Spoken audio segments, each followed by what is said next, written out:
Hayırlı erте, Tur эфирда Татарстан яңалыклары студияда мин Идел Кыямов. Безнең бүгенге чыгарылышта. Ковидтан прививканы кайда ясатырга Казанда юнәлеш бирүче Telegram-бот эшли башлады. Европада иң яхшылары Евроскиллс чемпионатында җиңүчеләрне президент Рөстәм Миңнеханов бүләкләде. Ноябрьнең беренче атнасындагы ял көннәре бөтен Россия халык санын алуга йогынты ясамый, чара гадәти режимда уза.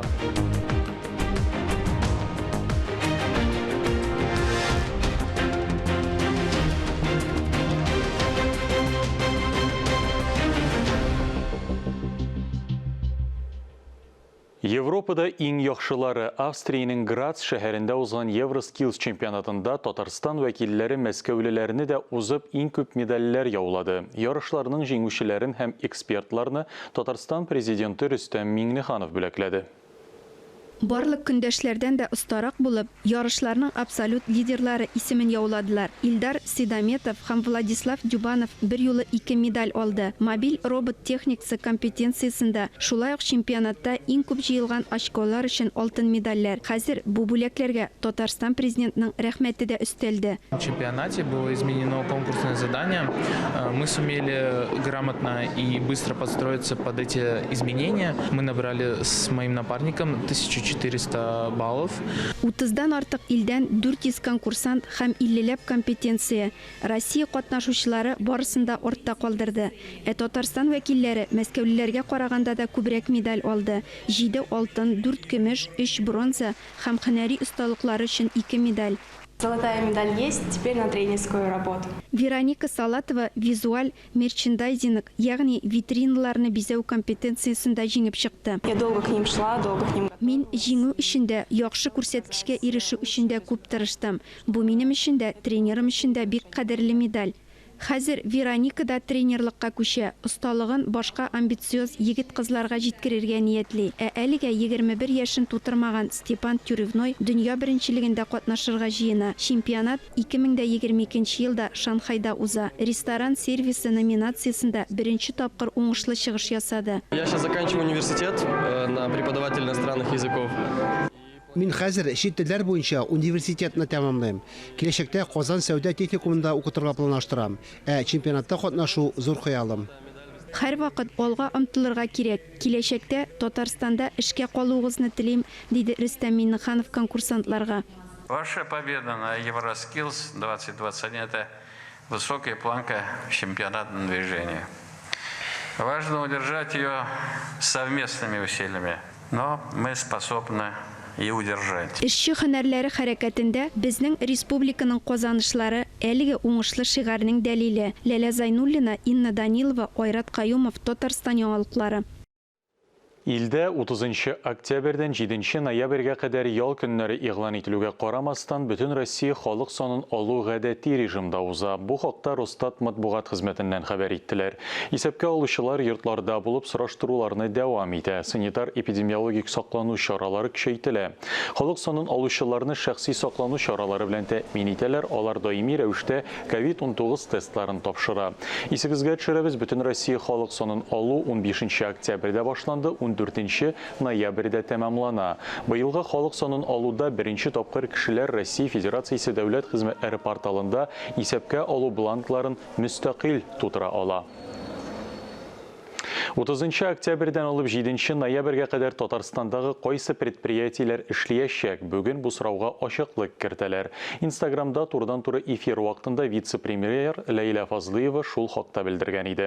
Шулай ук аэропорт һәм медицина учреждениеләренең ябылмавын, тоткарлыксыз циклдагы предприятиеләрнең штат режимында эшләүләрен хәбәр итте. Ковидтан прививка ясау пунктлары да үзлексез эшли. Республика сәламәтлек саклау министрлыгының баш эпидемиологы Дмитрий Лопушов кешеләргә сәфәргә чыгуны, кунакка баруны шикләргә чакырды. Сез яңалыклар чыгарылышын карыйсыз, туры эфирда эшләүне дәвам итәбез. Ковид белән бәйле шикләүләр үтәлеше еш кына рейдка чыгып тикшерелә. Шушы көннәрдә Казан транспортында битлексез йөргән пассажирлар ачыкланды. Әлбәттә, андый вакыт тавыш-тынсыз гына булмый. Тикшерүчеләр белән рейдта безнең хәбәрчеләребез дә катнашты. Битлекләрне тикшерү рейден кояшлы трамвай маршруты тукталышыннан башладылар. Кичке як пассажирлар күпләп йөри торган вакыт. Битлек кимәгәндә ки битлек киеп йөрүдән башлатучыларны тукталышта ук төшереп калдыралар. Шунсыз трамвай кузгалып китмей. Беренче трамвайда ук битлексез кешеләр шактый булып чыкты. Кайберәүләр кисәтү ясагач та битлек кияргә ашыкмады. Покиньте, пожалуйста, транспортное средство. Давайте людей не будем задерживать расписание трамваев. Люди и так жалуются, что трамваи ездят нерегулярно. Давайте не будем задерживать. Давайте вы мне письменно все это напишите. Но выйти нужно будет с транспортного средства. Он не поедет дальше. Кагыйдәне бозучыга төшеп калырга туры килде. Рейдлар вакытында бу сирәк күреш түгел. Битлектәр булуны гына түгел, пассажирларның аларны ничек йөртүләрендә тикшерәләр. Мужчина, оденьте, пожалуйста, маску положим на нос. Будет правильно. Октябрь аенда гына да троллейбус, трамвай һәм метрода битлексез 8000 га якын кеше теркәлгән. Безнең метро электр транспорты предприятиесе хезмәткәрләре тарафыннан 5 төркем формалаштырылды. Көн саен трамвай һәм троллейбус тукталышларына да тикшерүләр белән чыгабыз. Тикшерүчеләрне теләсә кайсы транспортта очратырга мөмкин. Җәмәгать транспортында рейдлар кичәйтелгән режимда үткәрелә. Фанис Мөхәммәтов, Валентина Васильева, Айрат Каюмов, Татарстан яңалыклары. Казанда 2 атна дәвамында 32 вакцинация пунктында эшләү өчен волонтерлар кирәк. Башкалада бер атна эчендә ковидтан прививка ясатучылар күпкә арткан. Яңа вакцинация пунктлары ачылган, алар волонтерлар ярдәменә мохтаҗ. 120 волонтер таләп ителә. Алар прививка ясаткан кешеләрнең реестрын тутыра. Башка ярдәм күрсәтә ала. Хәзер медицина хезмәткәрләренә ярдәмгә ординаторлар, волонтерлар, медицина көллияты студентлары җәлеп ителә. Теләүчеләр телефоннан шалтыратып балалар һәм яшьләр эшләре комитеты аша языла ала. Телефон экранда күрсәтелгән. Казанда яшьләр туристик форумы старт алды. Бөтен Россиядән 240 катнашучы 4 көн дәвамында туризм һәм медиа өлкәсендә әйдәп баручы экспертлар лекцияләрен тыңлый, осталык дәресләрендә катнаша. Шулай ук travel блогинг, интерактив һәм белем бирү туристик программалары буенча үз проектларын тәкъдим итә. Катнашучылар Татарстан районнары буенча туристик маршрутның идеаль формуласын табарга тырыша. Җиңүчеләргә үз проектларын туристик базарда таныту мөмкинлеге, Россия буйлап сәяхәт итү өчен юлламалар бирелә. Созвездие Йолдызлык арт-резиденциясе сәхнәсендә театр бу дип аталган концерт сәяхәт истеп исемләнгән тамаша узды. Премьера Алафузов театры репертуарына керә һәм аның сәхнәсендә атна саен уза. Программа яшь режиссерлар Михаил Борисовның ГИТИС остаханәсендә тәрбияләнүче Артур Әмиров һәм Абдул Разуев тарафыннан әзерләнә. Сәхнәдә әзер спектакль яки номер барганда гади һәм аңлаешлы кебек тоела. Шул ук вакытта бу эш артында тамашачылар өчен күренми торган театр цехлары хезмәткәрләренең күп санлы хезмәте тора. Бу концерт белән без тамашачыбызга театрның чынлыкта нәрсә икәнен күрсәтергә, сәхнә артының серләрен ачарга телибез дип аңлатты Артур Әмиров.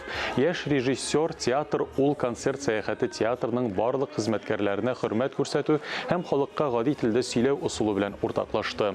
Проектта арт-резиденциянең бөтен иҗади составы җәлеп ителгән. Шул исәптән «Дорога из города» бию театрда. Концерт сәяхәтне Пушкин картасы буенча карарга мөмкин.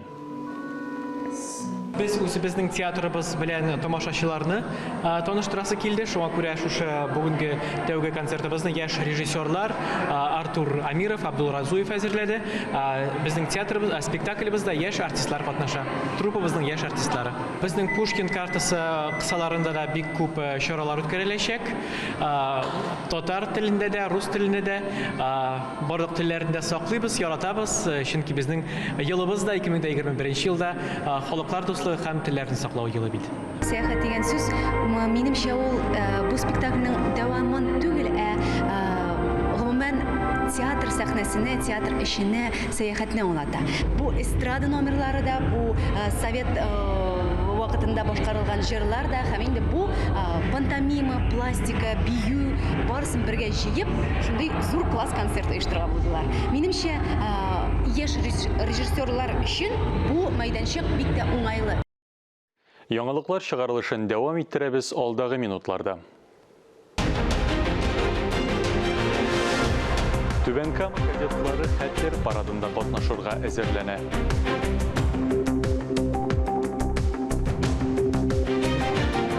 Арчадан Сөмбел Галиуллина бездән ярдәм көтә. Безнең телерадиокомпания Русфонд белән уртак проектны дәвам итә.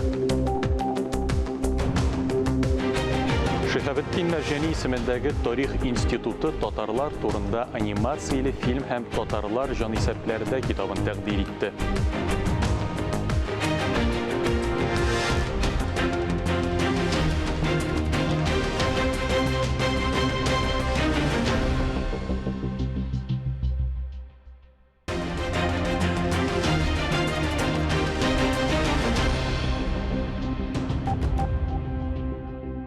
Яңалыклар чыгарылышы дәвам итә. Татарстан дәүләт телерадиокомпаниясе Русфонд хәйрия җәмгыяте белән берлектә авыру балаларга булышу буенча уртак проектны дәвам итә. Сезнең белән бергә без балаларга каты авыруларны җиңәргә булышабыз. Бүген Арчадан 9 яшьлек Сөмбел Галиуллинаның авыру тарихы. Ул 3нче типтагы мускул атрофиясеннән интегә, өзлегүләр булмасын өчен инвалид коляскасы сатып алырга кирәк. Коляска кыйммәт 400 мең сумга якын тора. 9 яшьлек Сөмбел Галиуллина паркка йөрергә бик сирәк чыга. Яшь ярымлык чагында ук инде кызга 3нче типтагы арка мускуллары атрофиясе диагнозын куялар. 6 яшькә кадәр ул таянып булса да үзе йөрергә тырышкан. Хәзер хәле авырайган. Я хотела держать стенку, но когда я смеялась, то тогда я чуть-чуть падала. Это у нас генетическая болезнь. Бу бездәге генетик авыру булып чыга. Организм аксымны тиешенчә эшкәртә алмый. Шул сәбәпле мускуллар тиешенчә эшләми. Мускуллар акрынлап бетә. Хәзер Сөмбел башлангыч сыйныф укучысы.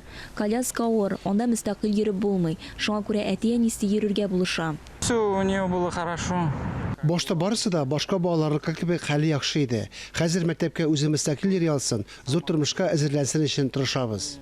Өзлегүләр булмасын өчен яңа кресло коляска кирәк. Өстәвенә ул чакта Сөмбелнең мөстәкыйль йөрү, мәктәпкә өлкәннәр ярдәменнән башка шөгыльләнү мөмкинлеге дә барлыкка килә. Коляска поможет поддерживать и правильную позу в течение дня.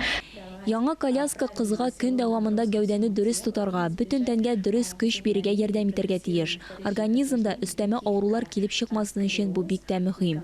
Сөмбелнең яшәешен без бергәләп җиңеләйтә алабыз. 400 мең сумга якын акча җыю өчен хисап счеты ачылган. 5542 номерына дети сүзе белән СМС җибәреп, үз өлешеңне кертергә була. Бер хәбәрнең бәясе 75 сум. Тулырак мәгълүматны безнең телерадиокомпания һәм Русфонд сайтларында белергә мөмкин. Айзилә Батырханова, Валентина Васильева, Владимир Юрков, Татарстан яңалыклары. Казанда 1 ноябрьдән физик мөмкинлекләре шикләнгән кешеләргә спорт белән шөгыльләнү мәсьәләләре буенча кайнар линия эшли башлый. Мәгълүматны белү өчен 292 61 29 номер буенча шалтыратырга кирәк. Хәзерге вакытта 37 муниципаль спорт объектының 7-се мөмкинлекләре шикләнгән кешеләр өчен тулысынча җайлаштырылган. Объектларның 60% начар күрүчеләр өчен ачык, 15 спорт комплексында инвалидлар өчен махсус дәресләр булдырылган. Хәзер алар йөзү, флорбол, мини-футбол, дәвалау физкультурасы белән бушлай шөгыльләнә ала. Комплексларда махсус юнәлешле плитәләр, баскычларда яктылык җиһазлары, брайль һәм тактиль күрсәткечләр бар. Түбән Кама кадетлары хәтер парадында катнашырга әзерләнә. Бу чара менә 10 ел инде 7 ноябрьдә Самара шәһәренең Куйбышев мәйданында уза. Пандемия сәбәпле быел традицион парадны онлайн форматта үткәрергә карар кылынды. Анда Идел буе округының барлык төбәкләре вәкилләренең катнашуы көтелә.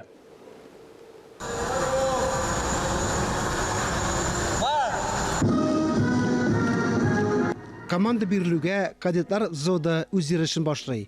Жилдә байрак җилферди. Барлык 50 кадет хәрби җыр ритмнарында һәр адымны төгәл атлый.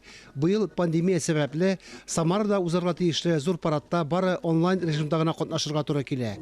Шуңа да карамастан, парадта катнашучылар бердәм, һәр кайсы ватан өчен горурлык хисләре кичерә. Әлеге парадта катнашу безнең өчен зур горурлык ул. Без өлкән буыннарның сугышчан традицияләренә тугрылык сакларга, ватанны сакларга һәр вакыт әзер булырга тиеш. Һәр кадетның омтылышы югары әзерлектә торуга юнәлдерелгән. Әлеге парад 1941 елның 7 ноябрендә Мәскәү, Куйбышев һәм Воронежда булган вакыйгаларны искә алу йөзеннән уздырыла. Ул вакытта шәһәр мәйданнарыннан 25 меңнән артык ватан сакчысы фронтка китә. Хәтер парадын 2011 елда кабат яңарталар. Там участвуют все патриотические клубы, кадетские корпуса, кадетские школы. Пандемия йогышы таралу куркынычы сәбәпле быел парадны онлайн форматта уздырырга булдылар. Анда Идел буе федераль округының барлык төбәкләреннән кадетлар катнаша. Онлайн формада булса да, кадетлар алдан ныклап әзерләнә. Хәрби җыр-җырлап, сафта йөрүне камилләштерәләр. Бу мөһим хәрби патриотик тәрбия чарасы да. Идел буе округының барлык төбәкләре дә парадка видео роликлар әзерли. Ул истәлекле дата 10 ноябрьдә Самарадагы Куйбышев мәйданында трансляцияләнә. Фарис Мөхәммәтов, Татарстан яңалыклары, Түбән Кама. Татарлар жан исәптә 16-нчы гасырдан бирле теркәлә. Татар халыклары яуланып алганнан соң 16-нчы гасырның икенче яртысыннан бирле Россия дәүләтенең язма кенәгәләрендә теркәлә алар. Ул вакытта халык санын исәпкә алу нигездә салым җыю өчен башкарыла. Җанисәп уңайыннан Татар-информ мәгълүмат агентлыгында узган матбугат конференциясендә Шихабетдин Мәрҗани исемендәге Тарих институты ясаган татарлар турында анимациялы фильм һәм Татарлар җанисәпләрдә исемле китабы тәкъдим ителде. Безнең Алтын Урда таркалгач, төрле татар дәүләтләре барлыкка килгән. Менә Алтын Урда чорында инде урта гасырларда бердәм татар халкы формалаша башлаган. Шуңа күрә без барыбыз да татарлар. Әгәр дә урманда бер төрле агачлар гына үсә икән, ниндидер авыру я хәвеф чыкса, ул урманга бик зур куркыныч яный. Чөнки бер төрле агачлар, алар бер төрле авырыйлар, үләләр һәм башка. Әгәр дә ул урманда төрле агачлар икән, кайсысыдыр авырса, башкалары авырмый, шулай торып, бөтен урман сакланып кала. Менә безнең татар милләте шулай дип әйтә. Бу безнең төрлелек, ул безнең байлыгыбыз.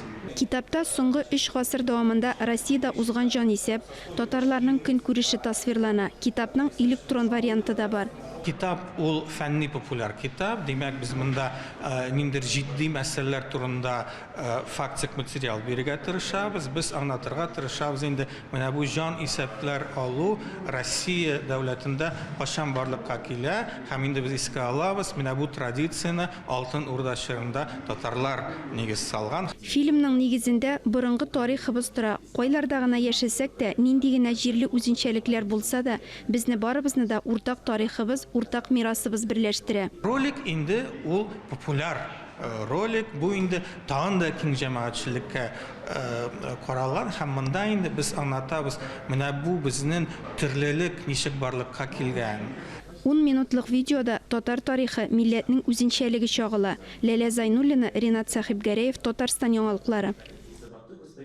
Муса Җәлил исемендәге Татар дәүләт академия опера һәм балет театрында шагыйрь мәхәббәте спектакле тагын бер кат тамашачы хозурына тәкъдим ителде. Сәбәбе дә күркәм. Операны иҗат иткән Резида Ахиярова белән Ринат Харисның быел юбилей еллары. Тулырак хәбәрчеләребез язмасында. Габдулла Тукайга багышланган әсәрне икесе дә Тукай исемендәге дәүләт бүләгенә ия шәхесләр иҗат итүе дә үзенә күрә символик мәгънәгә ия. Беренче тапкыр сәхнәгә 2006 елда куела. Монда шагыйрьнең мәхәббәте, тормышындагы кайбер мизгелләр чагылыш таба. Ринат Харис үз либреттосында Тукай биографиясындагы фактларны файдаланган. Шуңа күрә дә әсәр табигый, җанлы килеп чыккан. Бик тә рәхәтләнеп башкарам, бик тә матур, Ризахиярның музыкасы. Әлбәттә, бик яратып башкарабыз бу операны, чөнки инде татар телендә безнең бик шагыйрь Тукай турында авторларыбызга килгәндә, безнең Аллаһка шөкер исән, бүгенге көндә бөек авторларыбыз Ринат Харис, Резида Ахиярова, һәм аларга киләчәктә дә шундый зур тагын мәгънәле, шундый үзләргә бөек әсәрләр тудырырга язсын. Ринат Харис татар, рус, башкорт, чуаш, белорус, инглиз телләрендә 60-ка якын китап авторы. 50-дән артык поэма язган. Аларның күбесе опера, балет, ораторий, кантаталар, теле һәм радиоспектакльләргә әверелгән. Шагыйрь озак еллар инде татар опера һәм балет театры белән хезмәттәшлек итә. Резида Ахиярова белән без 2 опера, 1 балет яздык. Хәзер яңа әсәр язабыз бергәләшеп. Бәйрәм рухы белән барысы бергә берләшеп, йөрәгемә килеп кирип тулды һәм мин шул хисләрне кичерәм, шул хисләр белән менә үземнең 80 яшьлек юбилеемның бүгенге спектаклен карарга килдем. Әсәрләре белән татар музыка сәнгатен байытуга зур өлеш керткән Резидә Ахъярованың җырларыннан, гомумән музыкасыннан ихласлык бөркелә. Бу опера инде 15 ел бара. Менә кичкенә генә юбилей дип әйтерлек. Безнең юбилейлар гына түгел, Ринат абыйга 80 яшь, миңа да юбилей. Менә безнең 3 юбилей туры килә. Мин бик шатмын шундый 15 елдан соңда халык операны яратуына. Спектакльнең эчтәлеге мәхәббәт темасы белән генә шикләнми. Операда бөек татар шагыйренең бөтен йөзе сурәтләнгән, аның тормышының аерым мизгелләре, Тукайның иҗади казанышлары чагылдырыла. Тукай партиясын башкарган өчен Әхмәт Агади иң яхшы ир-ат роле номинациясында Россиянең Алтын битлек милли театраль премиясе лауреаты исеменә лаек була. Шагыйрь мәхәббәте спектакле театрның зур иҗади уңышларының берсе булып тора. Шуны да әйтергә кирәк, әлеге опера инде 15 ел сәхнәдә уйнала. Димәк, авторларның гына түгел, спектакльнең да юбилее. Алия Галиуллина, Тахир Хәсәнов, Татарстан яңалыклары. Мәдәният илкүләм проекты кысаларында һәвәскәр иҗат коллективларының Бөтен Россия фестиваль конкурсында Мөслим тугайлары фольклор ансамбле гран-прига ия булды. Фольклор ансамбль грант уткан акчага яңа уен коралларын һәм сәхнә костюмнарын яңарткан. 36 ел эшләп килүче үзешчән ансамбль халык исеменә лаек булган. Димәк, алар профессионаллар хукукына да ия. Декабрь айында Мәскәүдә булачак чыгышларына әзерлек уңаеннан Габдулла Тукай исемендәге Татар дәүләт филармониясында коллектив мастер-класс үткәрде. Минем ансамбль дип әйтгәндә 1986 елны оешты, һәм бүгенгесе көндә 35-36 ел уже эшлибез без. Һәм ансамбльдә барысы 19-24 кеше бар. Составында музыка мәктәбе укытучылары һәм район культура йортында эшләүче эшчеләр дип әйтгәндә. Һәм менә шул без максат куйдык инде шушы фольклор ансамбльдә элекке милли йолаларны эзләп табып, элеккеге җырларыбызны өйрәнеп, һәм шуларны халыкка җиткерү. Проект Россия халык иҗаты йорты оештырган грант конкурсы кысаларында тормышка ашырыла. Без инде үзебезнең Мөслим тугайлары фольклор ансамбленә килсәк, без бик бәхетле коллектив, чөнки без Россия күләмендә гран-прига ия булдык. Һәм инде без үзебезнең татар халкына гына хас булган, татар халкына гына ягымлы булган җырларны, моңларны, биюләрне үзебезнең халыкка җиткерүбез белән.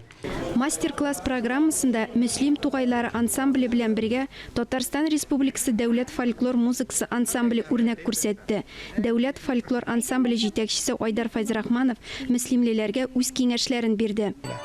Менә татар халкы һәр вакытта да тәлиян гармун узата барган. Мәҗлес мул, гаскәр сафына китем ул. Әгәр дә киленне каршы алмый, менә Фәрис абый шуны онытмый икән. Әйдәле, фо ансамбле Мөслим тугайлары ансамбленың җитәкчесе Фәрис Абдулла Фәрис. Милли кием, җыр һәм бию осталыгына багышланган мастер-класс Татарстан Республикасы мәдәният өлкәсендә инновациялар кертү һәм традицияларны саклау ресурсы үзәге ярдәме белән үтте. Ләлә Зайнуллина, Ринат Сахибгареев, Татарстан яңалыклары. Әлеге сәгатькә шундый яңалыклар иде, хөрмәтле телевизор караучылар. Коронавирустан прививка ясатырга онытмагыз. Үзегезне һәм якыннарыгызны саклагыз. Ә без сезнең белән саубуллашабыз. Берничә минуттан эфирыбызны хәерле көн Татарстан тапшыруы дәвам итә. Бездән аерылмагыз.